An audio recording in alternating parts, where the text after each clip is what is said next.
ऐसा होता है ना, ईश्वर मेरा करता है, मैं अपने व्यापार का करता हूँ, अपने घर मकान, मैं अपने घर का ईश्वर हूँ। तो परद्रव्य को अपना कर्ता माना और परद्रव्य का मैं कर्ता बना, तो मैं षटकारक हो गया परद्रव्य का और परद्रव्य हो गया मेरे षटकारक। तो ऐसे दोनों जो तरफ से परद्रव्य का जो मिलावट, कर्ता कर्म। हाँ, षटकारक के चक्कर में जो पर का कर्ता कर्म की जो अशुद्धि है ना, वो नहीं है, वस्तु स्वभाव में ही नहीं, वो तो अत्यंत अभाव होने से है ही नहीं। परमाणु मात्र भी नहीं, मैं परमाणु मात्र भी नहीं बनाता हूँ, और कोई अन्य द्रव्य भी मुझे नहीं बनाता है। कोई ऐसा परमात्मा नहीं है कि जो मुझे बनाता हो, और मैं भी किसी का परमात्मा नहीं। ठीक है, और मैं एक एक समयवर्ती पदार्थ हूँ क्या? एक समयवर्ती पदार्थ, नहीं समयवर्ती पदार्थ नहीं हूँ। इसलिए पर्याय नहीं हूँ। पार तत्व हूँ, यानी आप एक क्षण में मुझे नहीं देख सकते हो। वर्तमान में कहोगे तुम तो बिल्कुल पंचम काल के मनुष्य, क्रोध मान माया लोभ से भरे हुए जीव हो, तो बोलते हैं कि तुम तो वर्तमान पर्याय देख रहे हो ना, मुझे त्रिकाल में देखो। त्रिकाल में अनंत काल पहले से लेकर, अनादि काल से लेकर के और अनंत काल के पूरे में देखो, तो जो एक जैसा जो तुम्हें दिखाई दे वो मैं हूँ। तो विज्ञान घन ये स्वभाव बहुत वाला जबरदस्त। है, चैतन्य से टंको ये बहुत जबरदस्त। अखंड अनंत ऐसा दिखाई देगा, वो मैं हूँ। तो वहां पे षटकारक है ही नहीं, तो षटकारक जन्य अशुद्धि भी वहां पर नहीं। यदि आपने को पर्याय स्वीकार करे तो अशुद्धि की स्वीकृति है, पर्याय की स्वीकृति, क्योंकि वर्तमान की पर्याय कैसी है, शुद्ध है कि अशुद्ध है? नहीं होता। अशुद्ध है वर्तमान पर्याय की। वर्तमान पर्याय को स्वीकार करने की अशुद्धि होगी। इसलिए कहता हूँ मैं षटकारक की प्रक्रिया से पार तत्व हूँ। तो षटकारक के लिए गुंजाइश ही नहीं है, कोई गुंजाइश ही नहीं है, तो अशुद्धि की भी गुंजाइश खत्म हो गई। ऐसा मैं तत्व हूँ, इसलिए मैं शुद्ध हूँ। इसलिए षटकारक से पार शब्द का प्रयोग किया। आपको लगता होगा आचार्य बात क्या करते हैं? ये दर्शन शास्त्र है एक प्रकार से, जो वस्तु व्यवस्था का बहुत सटीक कहना चाहिए, माने जैसा सर्वज्ञ भगवान ने अपने ज्ञान में देखा वैसा स्वरूप दिखाने वाला दर्शन शास्त्र है ये समय शास्त्र। जैसा आत्मा सही बात। सर्वज्ञ भगवान स्वयं को देखते हैं, वो श्रुत ज्ञान के माध्यम से हमको दिखलाया है आचार्य कुंद देव ने। ऐसा मैं शुद्ध तत्व हूँ। बहुत बढ़िया। हम्म, सही बात है। सही व्यू ख्याल में आया आज। अभी तक पढ़ते रहते थे कारक कारक के भेद। हमको ये कनेक्शन नहीं बैठता है, कई बार ऐसा हाइपोथेसिस जैसा लगता है कि क्या है, आचार्य को कुछ कहना था तो कुछ कह के निकल जाते हैं, हम उसकी चर्चा करते रहते हैं, लेकिन अशुद्ध कब कहलाएगा? या तो पर की मिलावट होगी तो अशुद्ध कहलाएगा, या फिर आप एक बराबर। पर्याय अरे को आत्मा का स्वरूप मानोगे तो अशुद्ध कहलाएगा, क्योंकि वहां शुद्ध अशुद्ध पर्याय सब खड़ी हो जाएंगी आकर के। पर्याय मात्र अपने को मानने में कितना बड़ा संकट है। पर्याय मात्र मानने पर क्रोधी, मानी, लोभी, मिथ्या दृष्टि सब आ जाएगा। लेकिन ये अरे रहते नहीं है, ये भाव, अशुद्ध। ये भाव रहते नहीं हैं, ये तो चले जाने वाले भाव हैं। यदि इन भावों से अपना अस्तित्व माना जाएगा तो ये भाव ही नष्ट हो जाएंगे, तो मैं भी नष्ट हो जाऊंगा ना इन भावों के साथ में।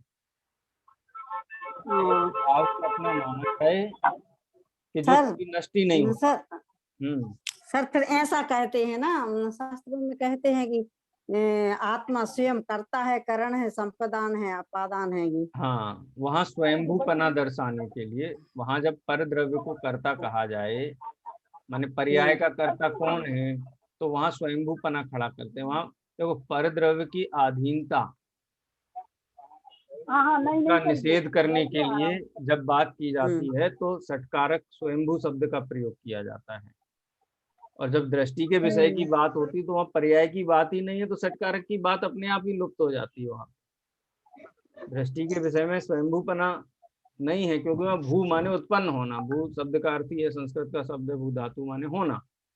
तो आत्मा होता नहीं है, ये तो विद्यमान है, सत है। सद्द्रव्य लक्षणम है, भवती द्रव्य लक्षणम नहीं है।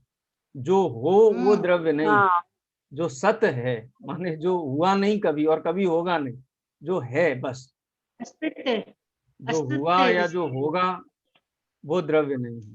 द्रव्य वो है जो है।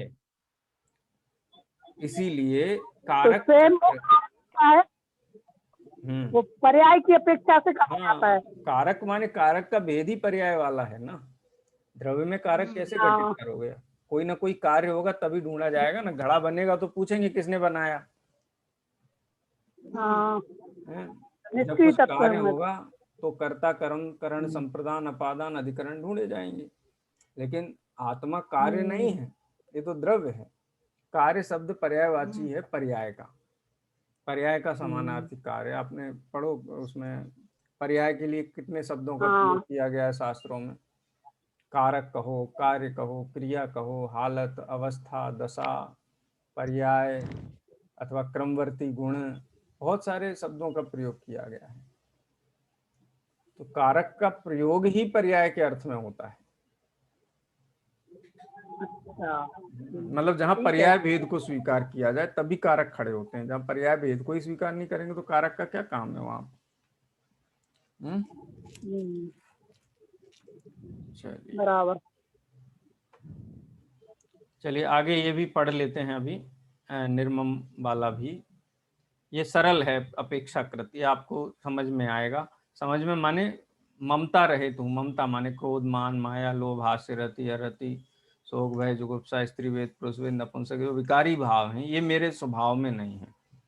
क्योंकि ममत्व भाव चले जाते हैं और मैं बना रहता हूँ, तो इसका मतलब ममत्व भाव में नहीं हूँ। चलिए इसको एक बार पढ़ लेते हैं। कौन पढ़ेगा? सर मैं पढ़ूं क्या? पढ़िए। निर्मम शब्द का अर्थ होता है ममत्व से रहित। ममत्व को स्वामित्व भी कहते हैं, क्योंकि जो मेरा होगा वह मेरी संपत्ति होगी और मैं उसका स्वामी। इस प्रकार स्वस्वामी संबंध को ही ममत्व कहा जाता है। अनेक प्रकार के क्रोधादि भावों में भगवान आत्मा का ममत्व नहीं है, स्वामित्व नहीं है। इस कारण वह निर्मम है। इसी बात को यहाँ इस भाषा में व्यक्त किया गया है कि आत्मा अनेक प्रकार के क्रोधादि भावों के स्वामी पने से सदा ही परिणमित नहीं होता, इस कारण निर्मम है। क्रोधादि भावों में सभी प्रकार के विकारी भाव, पुण्य पाप के परिणाम आ जाते हैं। सभी प्रकार के आश्रव भाव और बंध भाव आ जाते हैं। आश्रव, बंध, पुण्य और पाप, ये चारों तत्व आ जाते हैं। ये सभी भाव आत्मा ही की विकारी पर्याय होने पर ही दृष्टि के विषयभूत भगवान आत्मा की सीमा में नहीं आते हैं। एक क्रोधादि भाव आत्मा तो है ही नहीं, भगवान आत्मा इनका स्वामी भी नहीं है, वह इनके स्वामी पन्नी से परिणमित ही नहीं होता है। यदि भगवान आत्मा स्वयं को इनका स्वामी मानेगा और इनके स्वामित्व भाव से परिणमित होगा तो फिर इनमें निसंक प्रवृत्ति भी अवश्य करेगा।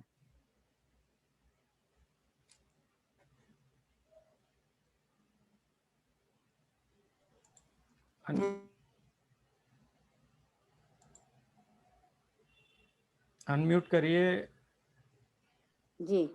यदि भगवान आत्मा स्वयं को इनका स्वामी मानेगा और इनके स्वामित्व भाव से परिणमित होगा तो फिर इनमें निसंक प्रवृत्ति भी अवश्य करेगा, इनका कर्ता भोक्ता भी होगा ही। ऐसी स्थिति में इनसे भिन्न कैसे रह सकेगा? इनके स्वामी पने से परिणमित होने का आशा ही यह है कि वह इनमें एकत्व, ममत्व, कर्तव्य और भोक्तत्व सभी स्थापित करेगा। अतः ज्ञानी धर्मात्मा तो ऐसा जानते हैं कि मैं तो निश्चय से इन पुण्य पाप के भावों से भिन्न ज्ञानानंद स्वभावी ध्रुव तत्व हूँ और ज्ञानानंद स्वभाव रूप से परिणमित होना ही मेरा कर्म कार्य है। मैं तो एक ज्ञानानंद स्वभाव का ही स्वामी हूँ, कर्ता भोक्ता हूँ, विकारी भावों का स्वामी नहीं, कर्ता भोक्ता भी नहीं। पर पदार्थ का स्वामी या कर्ता भोक्ता तो मैं ही हूँ ही नहीं, मैं हूँ ही नहीं, परंतु अपनी ही आत्मा में उत्पन्न होने वाले विकारी भावों, पुण्य पाप के परिणामों का स्वामी और कर्ता भोक्ता भी मैं नहीं हूँ। इस प्रकार के भावों से परिणमित होना ही आत्मा का कर्म कार्य है और इसी कारण वह निर्मम है। उक्त संदर्भ में स्वामी जी का स्पष्टीकरण इस प्रकार है, इन विकारी भावों का स्वामी मैं नहीं हूँ, यह बात तो ठीक, परंतु यहाँ मैं उनके स्वामी पने कभी भी परिणमित नहीं होता। ऐसा कहते हैं, पुण्य पाप के जो अनेक प्रकार के विकारी भाव हैं, उनके स्वामी पने से मैं कभी भी परिणमित नहीं होता, इसीलिए निर्मम हूँ। छायक समदर्शन होने के बाद भी राग तो यथासंभव आता है। मुनिराज की भूमिका में भी व्यवहार रत्नात्रय का राग तो आता है, परंतु उस राग के स्वामी पने कभी भी परिणमित नहीं होने से मैं आत्मा निर्मम हूँ, ऐसा धर्मी मानता है। धर्मी जीव ऐसा कहते हैं कि जो राग होता है, मैं उनके स्वामी पने कभी नहीं परिणता हूँ। जो स्वरूप में नहीं है, जो स्वरूप में नहीं है, वह स्वरूप के आश्रय से उत्पन्न हुई निर्मल परिणमन में भी नहीं है। उस राग का स्वामीपना मुझे नहीं है। द्रव्य गुण तो त्रिकार निर्मल है ही, तथा उसके आश्रय से जो निर्मल दशा प्रकट हुई वह मेरा स्व एवं मैं उसका स्वामी हूँ, ऐसा धर्मी जीव मानता है। उक्त संपूर्ण कथन से यह स्पष्ट है कि यहाँ निर्मम शब्द के अर्थ में विकारी भावों के स्वामित्व, कर्तृत्व और भोक्तत्व का निषेध है, निर्मल पर्यायों के स्वामित्वादि का नहीं। अच्छा, यहाँ हाँ बस यहाँ पे एक चीज देखना, जो निर्ममत्व कहा, यहाँ निर्ममत्व में ऐसा, इसको अपन एक एग्जाम्पल रखें इसके सामने कि जैसे बुखार आता है, अपने को बुखार आता है ना, तो क्या उस बुखार के प्रति हमारा स्वामीपना होता है या कर्तापना होता है? बुखार हम लेके आए हैं, बुखार के कर्ता हम बनते हैं क्या? डॉक्टर के पास, डॉक्टर पूछे कैसे बुखार आया, तो हम कहते हैं कि मैं लेके आया इसको। क्या कहते हैं कि कुछ शायद गड़बड़ खा लिया होगा, कहीं खुले में हवा में निकल गए होंगे, कहीं से इन्फेक्शन हो गया होगा, कुछ ना कुछ ऐसी बात बताते हैं कि जहां हम अकर्ता बने रहें उस बुखार, ठीक है, कभी उसका कर्तापना स्वीकार नहीं करते हैं।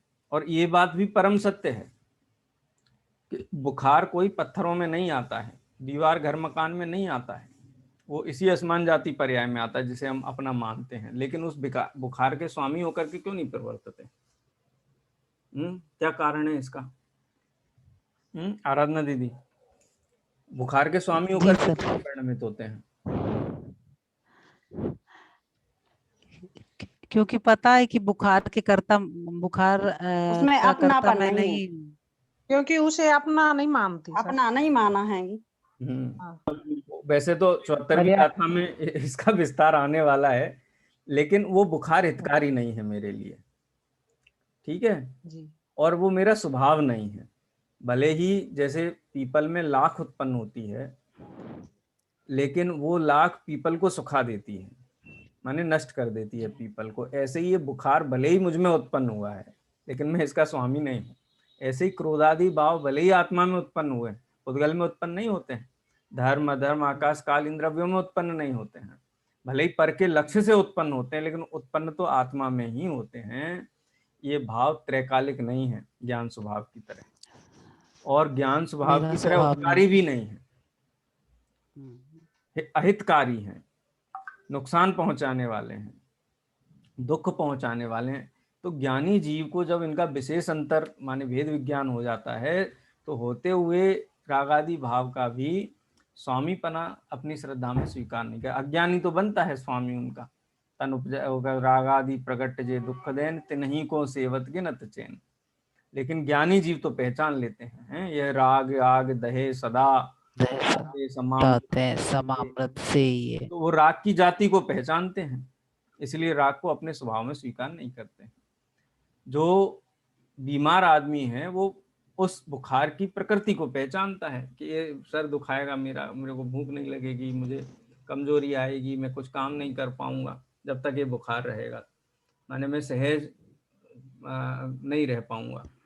तो शरीर में होते हुए भी जिस प्रकार बुखार को का स्वामी नहीं बनता है, ऐसे ही ज्ञानी जीव क्रोधादि भाव आत्मा में उत्पन्न होते हुए भी उनके स्वामी बने से परिणमित नहीं, उनके कर्ता भी नहीं बनते हैं, उनको अपना कर्म भी नहीं मानते हैं, माने किसी भी प्रकार से उनके साथ में संबंध स्थापित नहीं करते। स्वामी होने का मतलब क्या है?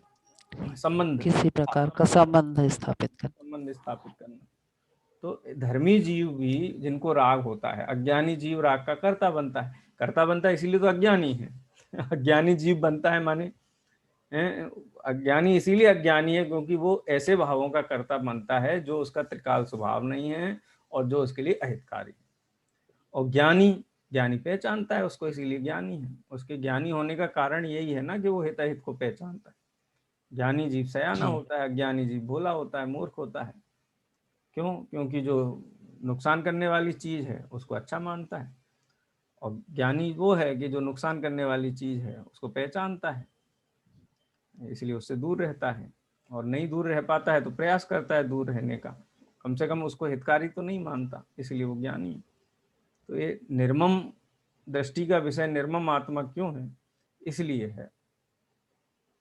ठीक है, चलिए यही विराम लेते हैं। अब शेष चर्चा अपन इसके ऊपर आगे की जो है वो कल करेंगे। बहुत सुंदर गाथा है, इसका एक बार रिकैप भी अपन लेंगे। अभी तो काफी लंबा विषय चलने वाला है, काफी विशेषण है इसमें। जिनवाणी स्तुति करेंगे। सर विषय एकदम नया है और थोड़ा कठिन भी है। कठिन नया है इसीलिए कठिन है। हाँ, पहली बार ही सुन रहे हैं ये ना। ये आगे के विषय को सरल बनाता है। आचार्य देव की दृष्टि क्या है, वो क्या सोच रहे हैं, क्या कह रहे हैं, उसका आधार क्या है, ये बातें हमारे ज्ञान में स्पष्ट होती हैं, तो आगे का विषय आपको और सरल होता जाए। इसलिए समय सार के लेवल पे जाके कभी चिंतन विचार चलता नहीं है, और कठिन है, ये बात तो सही है क्योंकि परिचय में नहीं है, लेकिन जब समझ में आता है तो बहुत आनंद होता है। उसका जो मार्मिक बिंदु जब ख्याल में आते हैं तो एकदम से ऐसे पर्दा हटा दिया हो अंधेरे का किसी ने, ऐसी फीलिंग आती है। इसीलिए एक कठिनाई सार्थक लगने लगता है। चलिए जिनवाणी स्तुति करेंगे। निज में बताई यह अनंत बेकार है, उसके लिए जिन वाणी माँ को वंदना सतबार है, वंदना सतबार है।